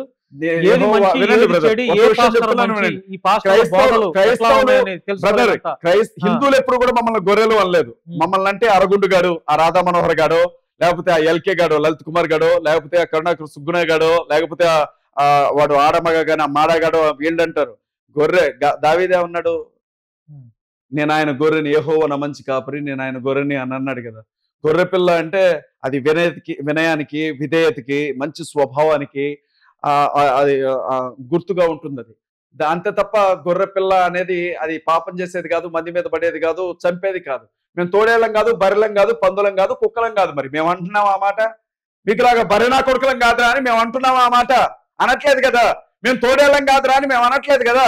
మేము గొర్రె పిల్లమే. వాడే అటకారంగా గర్రె అంటాడు. ఆడమగా కానీ మాడగాడాడు వాడు రాధా మనోహర్ దాస్. వాడు కూడా ఇవాళ క్రైస్తవులను హేళన చేస్తా ఉన్నాడు. వాళ్ళు ఏం మాట్లాడితే అదే రీతిగా నేను సమాధానం చెప్తాను వాళ్ళకి. వినండి, బైబిల్ యాక్సెప్ట్ చేయదు. నా మాట తీరుని కొన్ని సందర్భాల్లో బైబిల్ అంగీకరించదు. దీన్ని బైబిల్కి రుద్దొద్దు. ఇది అజయ్ బాబు మాటగానే చూడండి. ఒకవేళ అజయ్ బాబు నువ్వు ఇలా మాట్లాడుకుంటూ పాస్టర్ గా ఉండడానికి తగవని ఒకవేళ దేవుడు గాడు అన్నాడు అనుకో, దేవునికి వందనాలు చెప్తాను. అజయ్ బాబు నువ్వు నరకానికి పోరా అన్నాడు అనుకో, నరకానికి వెళ్ళిపోతాను. దీన్ని బైబిల్కి లింక్ చేయొద్దు. దీన్ని నేనేమంటున్నానంటే, క్రైస్తవ సమాజం మీద, ముస్లిం సమాజం మీద, దళిత సమాజం మీద దున్నపోతులు గాని పంట పొలంలో పడ్డట్లుగా ఈ నా కొడుకులు పడుతున్నారు. నేను అడ్డుకోవడానికి ఎవడు ముందుకు రావట్లేదు. కాబట్టి నేను ఆ బాధ్యతను తీసుకున్నాను. మీరు మళ్ళీ అంటే ఇప్పటికి ఈ ఇంటర్వ్యూలో 2-3 సార్లు అట్లాంటి ఖచ్చితంగా అంటాను బ్రదర్, నిరభ్యంతరంగా అంటాను. ఇది మీకు ఎలా అయితే ఉందో మరి నాకైతే తెలియదు, కానీ మీరు ఒక పాస్టర్ గా ఉండి బూతులు మాట్లాడటం నాకైతే నచ్చలేదు. మీకు నచ్చకపోవచ్చు. అలాంటప్పుడు మీరు బ్రదర్ వినండి బ్రదర్, మీరెవరు నాకు చెప్పడానికి? మీరు యేసు ప్రభువా? మీరు యేసు ప్రభువా? కాదు. కానప్పుడు మీరెవరు నన్ను పాస్టర్ గా ఉండొద్దు చెప్పలేదు కదా. ఎవరు? మీ బైబిల్ నేను ఎన్నిసార్లు ఎవరు? లెక్కలేదు ఎన్నిసార్లు చదివాను బైబిల్ గ్రంథాన్ని. బైబిల్ బూతులు మాట్లాడమని చెప్పి మూర్ఖునికి వాడి మూర్ఖత్వం చొప్పునే సమాధానం చెప్పమని కూడా ఉంది బైబిల్లో. బూతులు మాట్లాడొద్దు అని చెప్పిన బైబిల్ గ్రంథంలోనే మూర్ఖుడు మాట్లాడినప్పుడు వాడి మూర్ఖత్వాన్ని బట్టి కూడా సమాధానం చెప్పమని ఉంది. నేను సమాధానం చెప్తాను. నేను అంటున్నాను కదా బ్రదర్, నన్ను పాస్టర్ గా ఒకవేళ క్రీస్తు అంగీకరించలేదు, నువ్వు పరలోకానికి రావద్దే, నువ్వు పాస్టర్ కాదు అన్నాడు, నేను నరకానికి పోతాను అంటున్నాను. మీకు వచ్చిన నొప్పి ఏంటన్నా? మీరు నీతిగా మాట్లాడండి, మీరు మంచిగా మాట్లాడండి. రాధా మనోహర్ దాస్ కాళ్ళు గడగండి వెళ్ళి, లేకపోతే కొంచెం బూడిని తీసుకెళ్లి వాడెవడు అఘోరగాడు వాడి నెత్తి మీద పోయండి, లేకపోతే కరుణాకర్ సుగ్గురా గారికో లేకపోతే లలిత్ కుమార్ గారి కాళ్ళు గడికి నెత్తి మీద పోసుకోండి. మీరు వెళ్ళండి పరలోకానికి. కానీ క్రైస్తవుల్ని, ముస్లింస్ ని, దళితుల్ని ఏదన్నా అన్నా, బైబిల్ జోలికి వచ్చినా, క్రీస్తు జోలికి వచ్చినా నేను ఊరుకోను. ఒకవేళ నేను నరకానికి వెళ్ళాల్సి వచ్చినా వెళ్తాను అంటున్నాను. మీకేం నష్టం? అంటే జీవము కలిగినటువంటి దేవుని కంటే శక్తి కలిగిన వాళ్ళ మీరు. ఆయన ఏమి చేయలేక నన్ను వదిలేశాడా యేసుక్రీస్తు ప్రభు? అంటే ఆయనకి చేతగాక, ఆయన ఏమి చేయలేక, ఆయన నాకేం చెప్పలేక నన్ను వదిలేశాడా? అంటే మీరు రక్షిస్తున్నారా యేసుక్రీస్తు ప్రభుని? ఆయనకి తెలియదా? ఆయన మాట్లాడలేడా? మీరు ఇలా విరుచుకు పడుతున్నారు. ఖచ్చితంగా విరుచుకు పడుతున్నారు. బీజేపీ ఆర్ఎస్ఎస్ వాళ్ళ యొక్క హిట్ లిస్ట్ లో మీరు ఉన్నారు, తెలుసా మీకు? అది బీజేపీ ఎన్నో ఈ పాటికే బెదిరింపు కాల్స్ కూడా వస్తున్నాయి. బ్రదర్ నేను విషయం చంపేస్తామని బెదిరింపు కాల్స్. బీజేపీ ఆర్ఎస్ఎస్, బహుశా బీజేపీ ఆర్ఎస్ఎస్ వాళ్ళు మీ మీద ఇంకా 100% ఫోకస్ పెట్టలేదేమో నాకు అనిపిస్తుంది. బీజేపీ ఆర్ఎస్ఎస్ వాళ్ళు నన్ను చంపినా చచ్చిపోతాను, పెట్టినా చచ్చిపోతాను. ఎటువంటి భయం లేదు. ఏదన్నా ఒక రోజు చచ్చిపోతాను. ఒక పని చేయండి, నేను మిమ్మల్ని మాట్లాడుతాను. నేను వీళ్ళకి భయపడి గజగజలాడుకుంటే గదిలో కూర్చొని యూట్యూబ్ ఛానల్ డిలీట్ చేస్తాను. నాకు ఒక 100 ఏళ్ల ఆయుష్ ఇచ్చాలండి మీరు. ఒక 100 ఏళ్ల ఆయుష్ ఇచ్చాలండి బ్రదర్. మీరు ప్రశాంతత ఉంటది కదా. ఇప్పుడు కూడా ప్రశాంతంగా ఉన్నాను, దేవుని సన్నిధిలో ప్రశాంతంగా ఉన్నాను. ఏ హిందూ వచ్చి దాడి చేస్తాడు నా మీద? ఏ హిందువు దాడి చేయడు బ్రదర్. ఆ భయం లేదా? ఏ హిందువు దాడి చేయడు నా మీద. దాడి చేయడానికి నేను ఒక హిందువును దూషించను. నేను లలిత్ కుమార్ ఒక హిందువే కదా. రాధా మనోహర్ దాస్ గారు ఈ దేశానికి పట్టిన చీడ పురుగు బ్రదర్. అరగుండు గాడు, మాడగాడు అనాలి వాడిని. చెక్కగాడు అంటారు కదా, ఆ టైపు రాధా మనోహర్ దాస్ గాడు. నా దృష్టిలో అంతే, అంతకంటే ఎక్కువ సీన్ లేదు అడిగి. మీకు ఒక విషయం చెప్తున్నాను, వాడు బ్రాహ్మణుడు కాదు. చాలా మంది రాధా మనోహర్ దాసు అంటే ఆయన్ని బ్రాహ్మణుడేమో అనుకుంటున్నారు. చిన్నజీర స్వామి దగ్గరికి వెళితే చిన్నజీర స్వామి కనీసం వాడిని ముట్టుకోవడానికి కూడా ఇష్టపడలా. అన్ని దూరంగా, అంటే కుష్ఠరోగం ఉన్న వాళ్ళకి కానీ చేతులు కాయలేస్తారు కదా, అట్లా వేసి వెళ్ళిపోయారు. వీడు బీసీల్లోనే తెలగ అనే కులానికి సంబంధించిన వ్యక్తి. మనోధర్మశాస్త్రం ప్రకారంగా వీడు కూడా ఒక శూద్రుడే. శూద్రుడు ఏ పని చేయాలో అదే పని చేయాలా. చాకలైనేమో చక్కగా బట్టలు ఉతుక్కోవాలా, మంగళాయన గడ్డం కట్ చేసుకోవాలా, మా పూసలోళ్ళు పూసలు అమ్ముకుంటూ తిరగాల, లేకపోతే గౌళ్ళు ఆ కళ్ళు తీసుకుంటూ తిరగాల. కులం తప్పి ఇంకేదన్నా పని చేస్తే అందరూ నరకానికి పోతారని చెబుతుంది మనుధర్మ శాస్త్రం. ఆ మనుధర్మ శాస్త్రాన్ని అరగుండు మీద పెట్టుకొని తిరిగే ఈ నా కొడుకు ఈడెవడు ఉన్నాడో ఈడో అరగుండుగాడు, ఈ రాధా మనోహర్ దాస్ కాదు, ఈడు బొంద కాదు, ఈడి పేరు రాధాకృష్ణ. ఈడి అసలు పేరు రాధాకృష్ణ. ఈడు 10వ తరగతి చదువుకునేటప్పుడే ఈయన్ని చెక్కగాడు అనేవాళ్ళు. వీడిని తిరుపతి ద్వారకా తిరుమల వీడు వర్ణాశ్రమ ధర్మం తప్పి తిరుగుతున్నాడు. వీడు గోసి పెట్టుకోగానే పిలక పెట్టుకోగానే నోటుకొచ్చినట్లుగా మాట్లాడగానే ఈడు గురువు అయిపోతాడు. ఈడు హిందువా? చెప్పనండి హిందువుల్ని. ఈడు నిజంగా హిందువు అని చెప్పనండి. ఆయన హిందూ అంటే నాకు తెలియగలుగుతాను. మేము క్రీస్తుని నమ్ముకున్నాం, క్రైస్తవులు. వీళ్ళు బుద్ధుడిని నమ్ముకున్నారు, బౌద్ధులు. వాళ్ళు జైన్ని నమ్ముకున్నారు, జైన్లు. హిందువు ఎవరు బ్రదర్? ఎవరిని నమ్ముకుంటే హిందువులు అంటారు? మతం అనేది స్థాపించినటువంటి వ్యక్తి పేరు మీదుగా వచ్చే అనుచరులను కలిగి ఉంటది కదా. హిందువులు ఎవరిని హిందువులు అంటారు చెప్పండి? హిందూ అనేది దేశం పేరు. సింధు నది పరివాహక ప్రాంతం పేరుతో వచ్చింది. మీకు తెలుసు ఆ విషయం. మరి ఆ లెక్క నేను కూడా హిందూనే కదా, మీరు కూడా హిందూనే కదా, అందరూ హిందూనే కదా. దేశం పేరు మీదుగా భారతదేశంలో ఉండేవాళ్ళు ఎలాగ భారతీయులు, సింధు నది పరివాహక ప్రాంతంలో ఉండేవాళ్ళందరూ హిందువులే. మనం అందరూ హిందువులే. దేశం పరంగా నేను హిందూని, రిలీజియన్ పరంగా నేను క్రైస్తవుని. ఇందులో ఇంకా వాడు నన్ను అనేది ఏముంది? వాడు కోన్కిస్క గొట్టంగాడు ఏం చేస్తాడు? వాడు రాధా మనోహర్ దాస్కి నేను 100 సార్లు చెప్పాను, అరే నిజంగా వాడు ఏమంటాడంటే డిస్కషన్ చేద్దాం రాండి అంటే, బైబిల్లో మీ పేరుందా? 50-50 గాలతో నేను డిస్కషన్ చేయను అని అంటే, అసలు ఈడు 50 గాడు, అందుకే పెళ్లి చేసుకోలేదు. ఎవడు పిల్లలేదు వీడికి. 50 గాడు, చక్కగా రోడ్ల మీద పడి తిరుగుతూ ఉంటాడు. చక్కగా కొడుకు చెప్పనండి. వీడు పెళ్లి చేసుకుంటాడేమో చెప్పనండి. ఎవడిస్తాడు వీడికి పిల్లని? అరగుండు వేసుకుని తిరుగుతుంటాడు. అరగుండేది వీడు. మీకు ఇంకో విషయం చెప్తాను. వీడి ధైర్యం ఏంటంటే, వీళ్ళ బ్రదరు RSS లో లీడర్ గా ఉన్నాడు ఒకతను. ఈ రాధాకృష్ణ అనేవాడి బ్రదరు ఒకతను స్టేట్ లీడర్ గా ఉన్నాడు RSS లో. ఆయన్ని చూసుకొని ఈడెగిరిపడుతూ ఉంటాడు ఈ చెత్త నా కొడుకుడు. మందబలం చూసుకొని కుక్క పొరిగింది అంటారు కదా, ఆ టైపుడు. హిందువులు పడేస్తే చిల్లర మెతుకుల కోసం బతుకుతున్నటువంటి వాళ్ళు వీళ్ళు. కాసేపు ఈ కాంట్రవర్షియల్ క్వశ్చన్స్ ఒక 5 నిమిషాలు పక్కన పెడితే నేను ఒక ప్రశ్న అడుగుతాను. అడగండి. పాస్టర్ అజయ్ బాబు గారి జీవితంలో బాగా బాధపడిన సందర్భం, సన్నివేశం ఏమైనా ఉందంటే ఏం చెప్తారు? బాగా నేను ఎవరి ప్రతి కోసం మనిషికి కష్టాలు ఉంటాయి. నేను ఎవరి కోసం అయితే కొట్లాడుతున్నాను, దేనికోసం కొట్లాడుతున్నాను, వాళ్లే అర్థం చేసుకోకుండా నా మీద నిందలు వేసినప్పుడు బాధపడ్డాను. ఎవరు వాళ్ళు? అంటే మీ క్రిస్టియానికి సంబంధించిన వాళ్ళ? అంటే మీ క్రిస్టియన్సేనా? క్రిస్టియన్స్, పాస్టర్స్ అనుకోవచ్చా? పాస్టర్స్. అజయ్ బాబు దొంగ, మోసగాడు, కోట్లు సంపాదించాడు, 100 కోట్లు వెనకేసుకున్నాడు. నిజంగానే కోట్లు సంపాదించారా? చూస్తున్నారుగా, ఈ కోటు ఒకటి ఉంది నా దగ్గర, ఇంకా 2-3 కోట్లు కూడా ఉంది లోపల. వేరే కోటు, చర్చ్ లో 1 కోటు ఉన్నట్లుంది, ఈ కోట్లు ఉన్నాయి. బాగా అంటే కంట్లోంచి నీళ్లు పెట్టుకొని బాధపడినటువంటి సందర్భం? నా భార్య గర్భవతిగా ఉన్నప్పుడు కంటిన్యూస్ గా నా మీద వీడియోస్ చేశారు కదా, ఒక 10 మంది పాస్టర్స్, ఒక 10 మంది. నా భార్య 7 నెలల గర్భవతి. ఆ టైంలో కంటిన్యూస్ గా అజయ్ బాబు దొంగ, అజయ్ బాబు దొంగ, అజయ్ బాబు దొంగ అనుకుంటే వీడియోస్ వచ్చాయి. నా భార్య ఏడ్చేది బాగా, ఏంటి మనకి పరిస్థితి, ఎందుకు మనం సేవ చేసుకుంటే సరిపోతుంది కదా. నేను ఒక లాయర్ని, మీకు తెలుసు కదా, నల్ల కోట్ వేసుకుంటే కోర్టుకు వెళ్ళి నువ్వు వాదిస్తే మనకు డబ్బు కదా. రాజకీయ పార్టీలో కీలకమైన పదవుల్లో ఉండొచ్చిన వ్యక్తిని, మీకు తెలుసు ఆ విషయం. ఇప్పుడు కూడా కాంగ్రెస్ పార్టీ రాష్ట్ర ప్రచార కమిటీ సమన్వయకర్తగా ఉన్నాను. ఏ కాంట్రాక్ట్ చేసినా, ఏ కాంట్రాక్ట్ తీసుకున్నా కోట్లు డబ్బులు వస్తాయి. ఎమ్మెల్యేలు, మినిస్టర్స్, గవర్నమెంట్ ఉంది కాబట్టి. గవర్నమెంట్ ఉంది. టీఆర్ఎస్ గవర్నమెంట్ లో కేటీఆర్ గారికి కూడా నేను అత్యంత సన్నిహితమైన వ్యక్తిగా ఉండేవాడిని. హరీష్ రావు గారికి కూడా నేను బాగా దగ్గర మనిషిగా ఉండేవాడిని. తెలంగాణ ఉద్యమంలో పనిచేశాను. నీకు ఎందుకయ్యా ఇదంతా కూడా, ఇది అంటే ఎంగిలి మెతుకుల కోసం నువ్వు ఆశపడ్డావని చెప్పి మాట్లాడుతుంటే నేను బతకలేకపోతున్నా అని నా భార్య ఏడ్చేటప్పుడు బాగా ఏడ్చాను. తట్టుకోలేకపోతే అనిపించలేదా, ఎందుకు మనం హాయిగా సేవ చేసుకుంటే సరిపోతుంది, అసలు వదిలేసి వెళ్ళిపోదాం అనుకున్నాను. సేవను వదిలేసి రాజకీయంలోనికి వెళ్ళిపోదాం, నాకు ఎందుకు ఇదంతా అని అనుకున్నాను. కానీ నేను ఎక్కడున్నా నాకు మనశ్శాంతి లేదు. మందిరానికి రావాలి, ఆయన కాళ్ళ దగ్గర కాసేపు కూర్చోవాలి, బైబిల్ చదువుకోవాలి, ప్రార్థన చేసుకోవాలి, ఆ తర్వాత మళ్ళీ ఏదైనా చేసుకోవాలి. అంటే ఇంట్లో ఏ వ్యక్తికైనా సరే భార్య బాధలు ఇట్లా షేర్ చేసుకోండి. మీరు కూడా చూసారు మీ భార్య బాధపడతాం. మరి ఎప్పుడు ఒకసారి ఆలోచన చేసి, అరే ఎందుకు నా భార్య కూడా బాధపడుతుంది, మనం ఇది కరెక్ట్ కాదేమో, మనం వెళ్ళే దారి కరెక్ట్ కాదేమో, హ్యాపీగా సంఘాన్ని ఎస్టాబ్లిష్ చేసుకొని ఇంకా అనేకమైనటువంటి ఆత్మలను కాపాడదాం, ఇట్లాంటివి మనకెందుకు ఈ కాంట్రవర్షియల్ గా, మనకు ఆర్థికంగా ఏం లేదు కదా అని ఆలోచన ఎందుకు చేయలేదు? అంటే పల్లెటూరులో ఎప్పటికి కూడా సేవే ప్రాణం అనుకుని బ్రతికే సేవకులు ఎంతో మంది. వాళ్ళకు ఉండడానికి ఇల్లు ఉండదు, కట్టుకోవడానికి బట్టలు ఉండవు, ఎప్పటికి కూడా సైకిల్ మీద తిరుగుతుంటారు. వాళ్ళు సువార్త కోసం బయటకు వెళ్తే వాళ్ళని కొడుతున్నారు పట్టుకొని, ఉమ్, దారుణంగా కొడుతున్నారు, వాళ్ళని కొట్టి బొట్లు పెడుతున్నారు. ఉమ్, స్టేషన్ దగ్గరికి వెళ్తే పోలీసులు కేసు పెట్టట్లేదు, ఉమ్, పోలీసులు కూడా వాళ్ళకే మద్దతు పలుకుతున్నారు. ఆడబిడ్డల్ని పట్టుకొని కొడుతున్నారు, చర్చి లోపలికి వచ్చేసి కొడుతున్నారు. ఇప్పుడు సతీష్ అన్నకి ఇబ్బంది లేదు, ఉమ్, ప్రవీణ్ అన్నకి ఇబ్బంది లేదు, జాన్వేస్లకి ఇబ్బంది లేదు, కానీ చిన్న చిన్న పాస్టర్స్ ఉంటారు చూడండి, ఉమ్, వాళ్ళని బాగా చిత్రహింసలు పెడుతున్నారు. మత మార్పిడి నిరోధక బిల్లు పేరుతో దాదాపు 1000 మంది 2000 మందిని ఉత్తరప్రదేశ్లోనే జైళ్లలో పెట్టారు. పరిస్థితులు బాగాలేవు.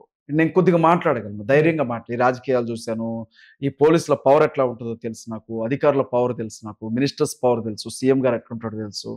మహా అయితే ఏమవుతుంది, చచ్చిపోతానేమో చంపితే, కానీ వాయిస్గా ఉండొచ్చు కదా, వాయిస్లెస్ పీపుల్కి, గొంతు లేని ప్రజలకి గొంతుగా ఉండాలి అన్న ఉద్దేశంతో తనకు కూడా చెప్తాను. నేను ఎప్పుడూ చెప్తానే ఉంటాను.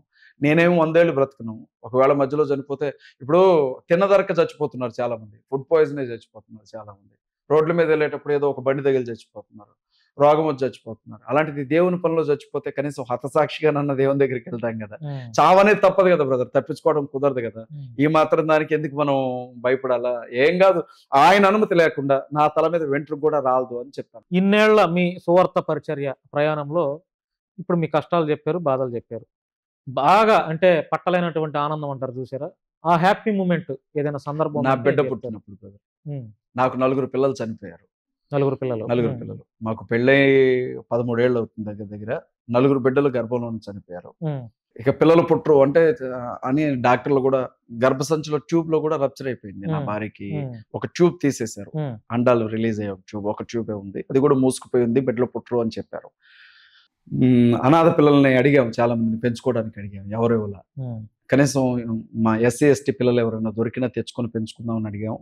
యూట్యూబ్లో ప్రకటనలు ఇచ్చాను, ఫేస్బుక్లో ప్రకటనలు ఇచ్చాను, ఎవ్వరూ ఇవ్వాల, తెలిసిన వాళ్ళు కూడా ఇవ్వాల. ఇప్పుడు మందులు వాడడం మానేశాను. అన్ఎక్స్పెక్టెడ్గా ఒకరోజు నేను నా భార్య అంటే సూసైడ్ చేసుకొని చచ్చిపోదాం అన్న స్థితికి వచ్చాము. ఎవరు లేరు మాకు, ఇంటర్ కాస్ట్ మ్యారేజ్ మాది, నా భార్య ఎస్సీ మాదిగా, నేనేమో బీసీ పోసల. అయితే ఆ స్థితికి వచ్చేసాం, ఇద్దరమే అయిపోయాం. మన బతుకు అంటే ఎక్కడికైనా పెళ్లి చేయడానికి వెళ్తే, నేను మ్యారేజ్ రిజిస్టర్ని, పెళ్లి చేసిన తర్వాత అక్షంతలు వేయాలంటే భయం వేసేది, శుభకార్యాలకు వెళ్తే భయం వేసేది, ఎవరైనా ఎదురొస్తే ఎదురొస్తున్నాడు ఏంటి అన్నట్లు నా భార్య వైపు చూడు, నా వైపు చూడు. సూసైడ్ చేసుకొని చచ్చిపోదామని అనుకున్నాం. మానసికంగా కృంగిపోయినప్పుడు అనుకోకుండా దేవుడు నా భార్య గర్భాన్ని తెరిచాడు. 9 నెలల్లో నా భార్య బిడ్డను కంది. ఆ బిడ్డను చూశాను.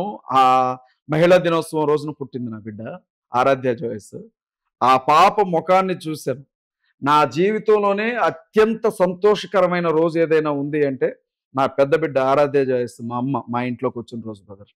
అంతకంటే గొప్ప సంతోషం కలిగిన రోజు ఇంకోటి లేదు. ఆ తర్వాత మళ్ళీ నాకు కొడుకు పుట్టిన తర్వాత వాడిని చూసాక ఇంకా సంతోషం అనిపించింది. బిడ్డ, పాప, బాబు, వాళ్ళిద్దరిని చూసినప్పుడే మా భార్య అంటూ ఉంటుంది, మనకి ఎందుకే 2 పిల్లలు ఉన్నారు, చిన్న పరిచర్య ఉంది, బతకడానికి కావాల్సిన పర్లేదు కదా, మనం అడుగు తినే వాళ్ళం కాదు కదా, నీకెందుకయ్యా కొంచెం ఆలోచించరాదు అని చెప్తా ఉంటుంది. నేనేమంటానంటే, వచ్చిన వాళ్ళు వస్తారు, పోయేవాళ్ళు పోతుంటారు, పరిచర్ని నేను ఆపలేను. ఏమో నాకు ఈ భారాన్ని పెట్టాడు దేవుడు, అందరికి ఉండదు ఈ భారం. మీరు అన్నట్లుగా మీరున్నంత వరకు ఇలాగే కంటిన్యూగా మాట్లాడుతూనే ఉంటారు. ఎన్ని కేసులు వచ్చినా, ఏం ఇబ్బందులు వచ్చినా. ఇప్పుడు నేను ఒక లాయర్ని బ్రదర్, ఏ కేసు పెడతారు నా మీద? నేనేమన్నా అంటే పైన బీజేపీ గవర్నమెంట్ ఉంది కదా, పెట్టనండి, ఏమైంది, ఆర్ఎస్ఎస్ ఉంది కదా, ఇప్పుడు హిందూయిజం ఎక్కువ అయిపోయింది కదా. ఇప్పుడు ఒక విషయం, మత మార్పిడి నిరోధక బిల్లులు తీసుకొచ్చారు. రాజస్థాన్లో మత మార్పిడి నిరోధక బిల్లును పెట్టేశారు. బ్యాప్టిజం తీసుకోవాలి అని అనుకుంటే, యేసుక్రీస్తు నమ్ముకోవాలి అనుకుంటే 2 నెలల ముందే ఎంఆర్ఓకి అప్లికేషన్ పెట్టుకోవాలని చెప్తున్నారు. మత స్వేచ్ఛ ఏమైంది?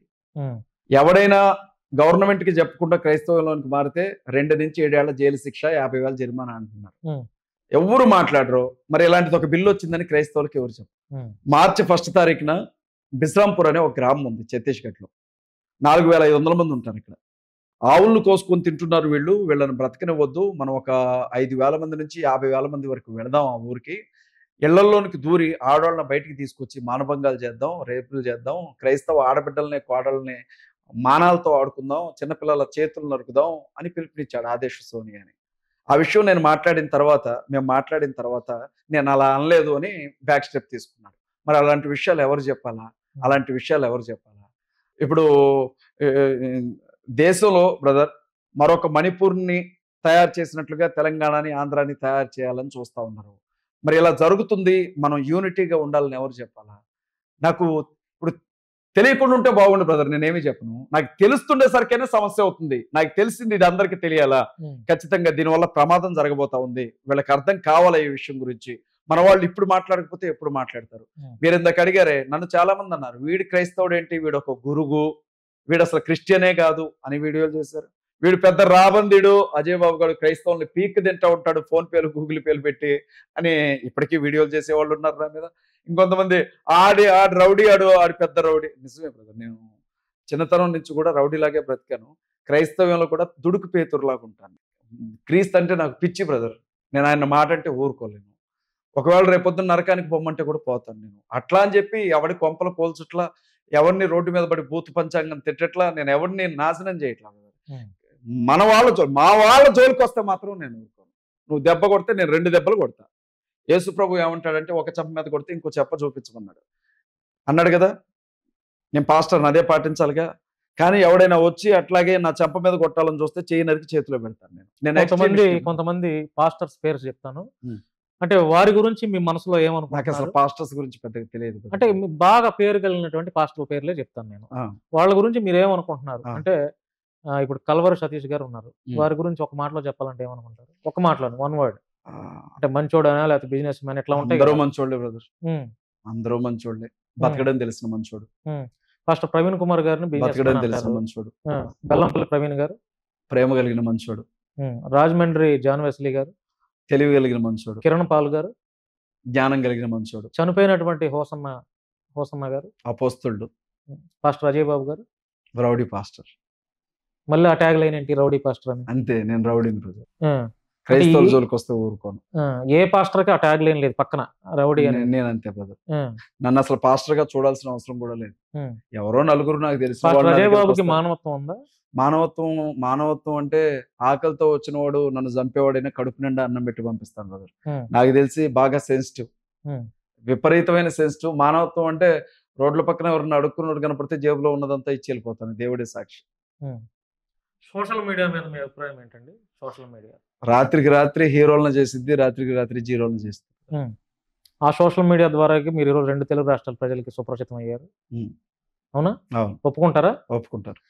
సోషల్ మీడియాలో పాజిటివిటీ ఎక్కువ ఉందా, నెగిటివిటీ ఎక్కువ ఉందా? సమానంగా ఉంటాయి బ్రదర్. నా గురించి, మీ గురించి అయితే సమానంగా. నా గురించి తెలిసిన వాళ్ళు అజయ్ బాబు బంగారం అంటారు.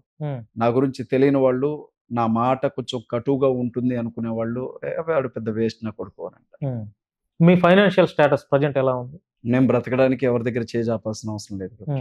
అంటే ఈ సంఘాల మీదనే మామూలుగా సేవ చేసుకుంటేనే మీరు అంటే సంఘ పరిచర్య. ఎవరైనా మీకు తెలిసి పొలం ఉంది బ్రదర్, మాకు కొంత పొలం ఉంది. పొలం మీద నిన్నే రైతు బంధు కూడా పడ్డది కొంత. అలాగే 2 ఇళ్ళు ఉన్నాయి, రెంట్లు వస్తాయి. వీటితో పాటుగా సంఘాలు 2 సంఘాలు ఉన్నాయి. ఆరాధన జరిపినప్పుడు కొద్ది గొప్ప కానుకుంటుంది. వీటితో పాటుగా యూట్యూబ్ ఛానల్స్ లో ఫోన్ పే, గూగుల్ పే ద్వారా కొంత ఆర్థికంగా నాకు సహకారం పంపించే వాళ్ళు ఉంటారు.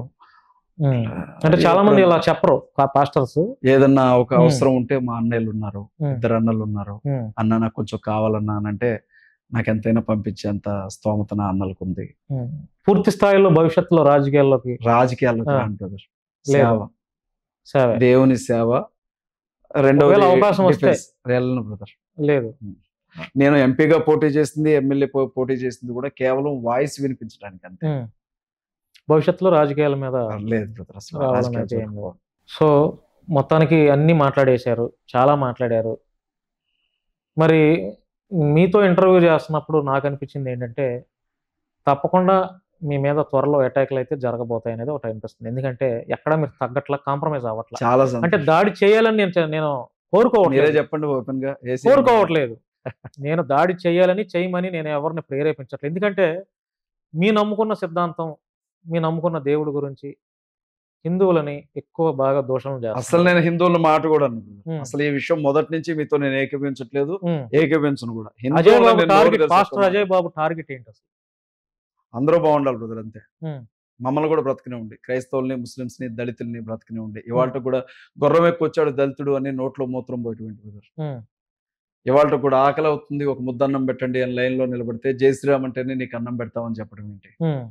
ఏ రోజు కూడా మీరు క్రైస్తవులు కాబట్టి మీకు ఏమి అమ్మం, సరుకులు అమ్మం అని చెప్పడం ఏంటి? ఎందుకు చంపుతారు? మేమేం తప్పు చేసామని చంపుతారు?